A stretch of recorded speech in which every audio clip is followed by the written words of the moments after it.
So today we're talking about creating a school family. We are in chapter 8, which talks about empathy and creating a sense of community. One of the things that I like to do as we get to the end of the term is begin to bring in more of the concepts that we have been learning throughout this course.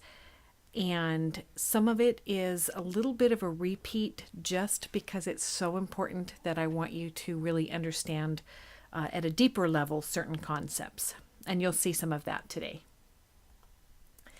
So this is a slide that you actually have seen before.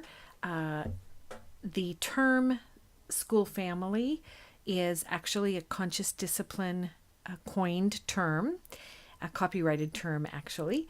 And I want to repeat something I've said several times already in this course, and that is that when I present on something related to conscious discipline, I'm not in any way saying that you have to use conscious discipline as a program or buy any products. It's simply a structure that I'm familiar with and that I know works, and I have materials to be able to bring deeper level information to you because I'm a certified instructor. So you can see here that the school family there in blue on the pyramid creates a positive school climate. It is not based on reward and punishment systems, which I know many of you use because that's what your school district uses. But I'm hoping that you will see in this course the validity of, instead of a reward and punishment system, connection and problem solving of a school family. And so that's what we're going to talk about today, ways to be able to get to that point. I just want to remind you, we did the brain state model earlier in the term, and you'll see a little bit about that today as well. There is a book called Creating the School Family by Becky Bailey. It's a wonderful book.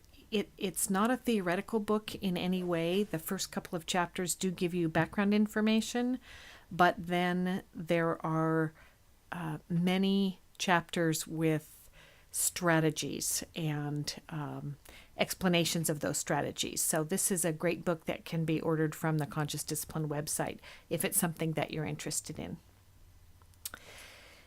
So you probably remember that when we talk about brain states, and we did that earlier in the term, one of the ways that we talked about it was that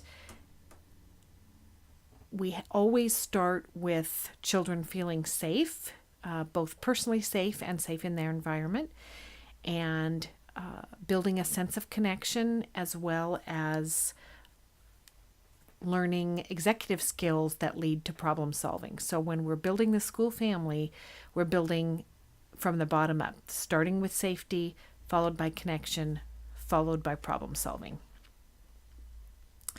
And this is that slide I was talking about that you have seen before. The brain always functions as a whole, although we talk about it in terms of several states: the survival state, the emotional state, and the executive state. So when we're talking about the survival state, we're talking about children's need for safety. And when we talk about the emotional state, we're talking about need for connection. And when we're talking about the executive state or executive skills, we are talking about needing those skills as a prerequisite to effective problem solving.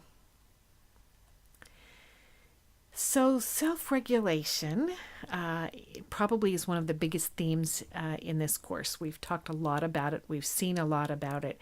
And that's because it's the cornerstone of social emotional development. Really, when we talk about social emotional development and a successful child, we're talking about that child having self-regulation skills. And some of these executive skills you've seen before, but these are the kinds of things that we are starting to work on really with toddlers. all the way up through college age students. There are things that here that get strengthened with age, and we continue to work on throughout a child and even an early adult's life. And you'll actually see here that you probably know some adults who have some difficulty in some of these areas of executive skills. But a lot of these executive skills are necessary for effective self-regulation, and we'll hear more about that. So, executive skills don't just magically appear.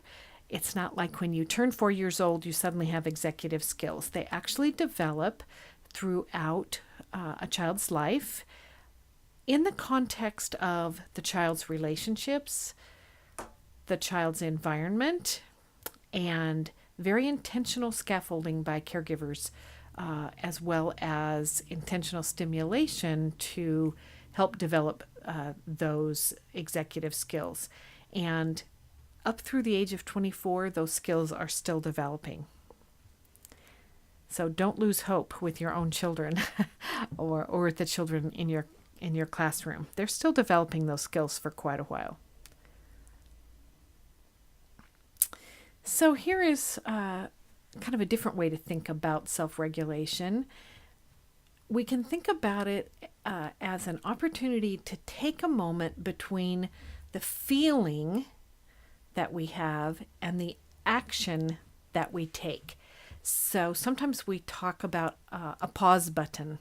So a child who has an impulse to grab a toy from another child, we teach them it's okay to have that feeling, but what we have to do is take a moment to pause before we initiate the action.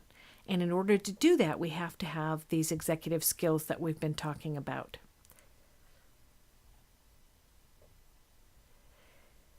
Many of us growing up were punished when we were young for skills that we were lacking.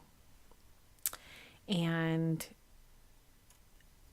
the reality is we didn't have those executive skills to be able to develop the social emotional skills in behind. So when we punish children for not having those skills and the ability to self-regulate, we're actually preventing them from developing the skills that we want to encourage them to develop. So punishment doesn't work as a way to teach a child new skills. Connection, a feeling of safety, those are the building blocks for teaching new skills. I'm not going to read every slide on this, but I did want to include them so that you can take a moment to pause in this PowerPoint if you want to, or come back to it to read through some of this and see if it helps make a little bit more sense about self-regulation and why it takes so long and what skills are needed.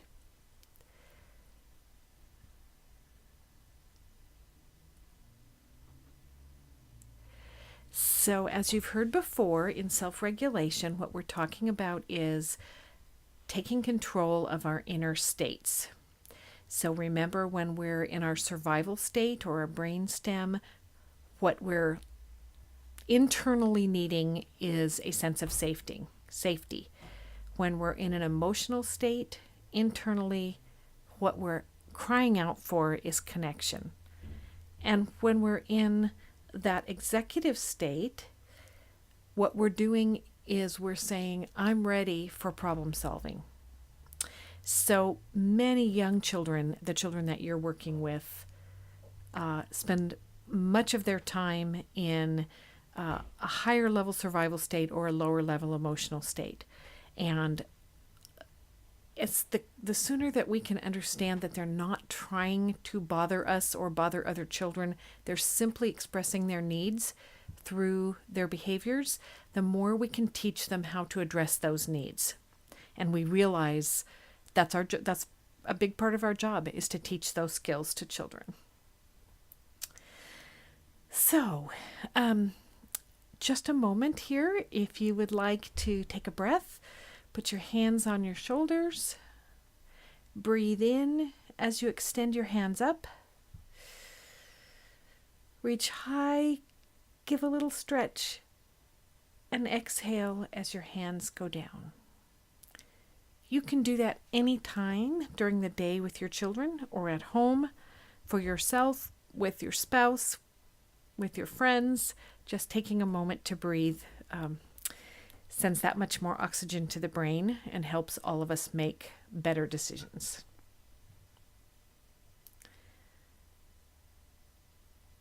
Just a pictorial for you to kind of think about self-regulation, and sometimes we can think about, are our actions more likely to be hurtful or more likely to be helpful? And we can ask children that. Are you telling me that your friend is hitting another child to be helpful or to be hurtful? And those are phrases that begin to help children identify their own inner states. This is a quote from Becky Bailey. Because our inner states dictate behavior, we must shift our attention away from rewarding and punishing that behavior and toward teaching children to manage their inner states so that they can exhibit successful behaviors.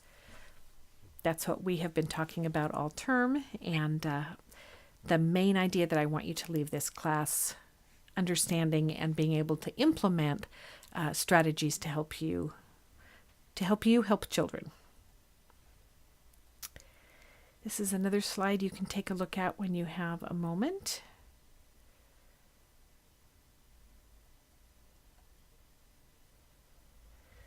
So here are a couple of points related to creating a school family. The most important point we talked about really the first week in the term, that the adult must become the person she wants the child to be. So that's modeling behaviors, teaching skills, those kinds of things. And the adult must develop her own self-regulation skills so that we can maintain composure, create and build on an emotionally safe climate in our classrooms, and assist children when they cry out to us for assistance with their behavior. And one way to think of it is to think about the adult lending the child her own executive skills. So we know that we have skills like planning and time management and organization, and sometimes we just have to lend that to the child by coaching them through whatever the difficult situation is, and seeing that situation as the child calling for help. So here are some specific strategies. First, let me say that the transition from home to school in the morning is the biggest transition of the day. And so I want you to think about how you currently start your day. Do the children come in while you're doing other things and try to put their things away and sit down at their desk and wait until class starts? Or do you have a ritual or a routine where you can connect with each child individually every single day? If not, how can you tweak your routines so that the first thing in the morning you are connecting with every child? So one way to do that, one strategy, is a greeting apron activity. And so I've listed a URL address here that you can go to get some more information about greeting aprons, how to use them, some ideas for them. Every teacher that I have worked with over the years, this has been the most successful initial activity and makes the biggest change in the classroom, because as each child enters the classroom, you make an intentional connection with that child every day. You would be surprised at how different the children's behavior is when they have made that connection with you first thing in the morning. Here's another strategy, and that is to have a Safekeeper box and create a ritual around that. What that entails is some sort of item that represents each child. It can be a picture, such as you see here in this box. It can be a popsicle stick with the child's name on it. It can be whatever you want it to be. And every morning that child picks up their, we'll call it a popsicle stick, walks over, puts it in the Safekeeper box, and then as every child has their stick in the box, the teacher picks up the box and talks about it's her job to keep the children safe for the day. And as children go out to recess or other transitions during the day, the teacher can pick up that box and remind the children, it's my job to keep you safe. I actually even do this in my college classes. And again, you would be surprised at the relationships that are developed just when someone knows that there's someone there to help keep them safe. So again, you can go on Pinterest, you can go on the Conscious Discipline website and find out more about the Safekeeper box. And then I think this is the last strategy that I want to introduce, and that is something called the safe place. Many of you may do something kind of like this already, or maybe you do this, where you have a place in your classroom that is a separate part of the environment that is set up specifically for children who are in a state of upset, and they make a choice to go to a safe place. So you can see here the safe place embodies our philosophy and commitment to creating safe learning environments for children. When self-regulation skills are missing, having a place for a child to choose to go to try to get those self-regulation skills under control is key to a positive classroom environment. Some more information about the safe place. Again, these are conscious discipline products that you're seeing here. You absolutely can use anything else that you think would create a positive environment in your classroom. So some more pictures. You can see here just a small rocking chair, some beanbag chairs, maybe some books you could have. You could have pictures of the children's families in that area.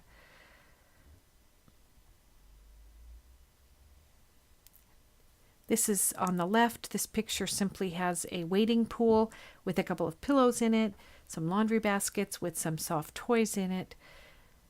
Some place where a child can go and calm themselves down. It is crucial that before you have children start to use the safe place, that you understand the safe place and the philosophy behind the safe place and how to introduce the safe place and teach the children about using the safe place. The best place to do that is in the Creating the School Family book, but you can also get basic information online on the Conscious Discipline website. Oh, there is one more strategy, and that, actually there may be two more now that I see this slide, is ways to be helpful boards and books. Young children, the ages that you're teaching, are not thinking or recognizing directions in the classroom in words. So one way that we can really help children is to have ways to be helpful boards around the room, or books that they can flip through. This is a little bit of information, background information on why we do this. One important distinction is the distinction between compassion and competition, and you can see that information here. As I said, children are used to thinking in mental images, so you can see an example here of two children cooperating. And the text, if you wanted to put text there, could be something like, we share the sand wheel and take turns pouring sand. That was helpful. So if you have a picture of two of the children in your classroom actually cooperating. You can read the caption to them several times, put that picture up, and that's a reminder of how we want to see children acting in the classroom. And here are several more examples. You can take a look at these. Pause and read each one if you want to. And then finally, we do have the Friends and Family Board. And again, I'm sure that this is something that you likely do. But as a way to support and strengthen families, one of the things that we can do is have children bring in pictures of themselves and their families so that they see familiar faces throughout the day. This is a great thing to put in a safe place. Sometimes you see some very creative friends and family boards. This obviously is something that looks like is painted on a wall with pictures. Some more ideas here. Again, Pinterest has many, many, many, many examples. There's a whole conscious discipline area on Pinterest.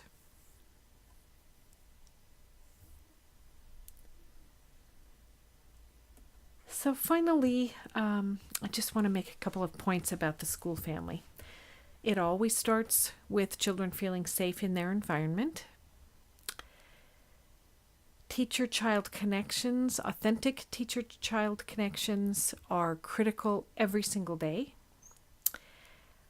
The school family is strengthened when the teachers are helping the children learn self-regulation skills, and the school family grows when teacher and children executive skills increase through intentional teaching. So I hope that you have learned a little bit more about the importance of the concept of a school family and how important it is that children learn to respect each other and respect the teacher, and some of the ways that you can do that. Again, I highly recommend the School Family book. I think it will give you a wonderful background. They're not expensive books if this is something that you're interested in. Have a great week.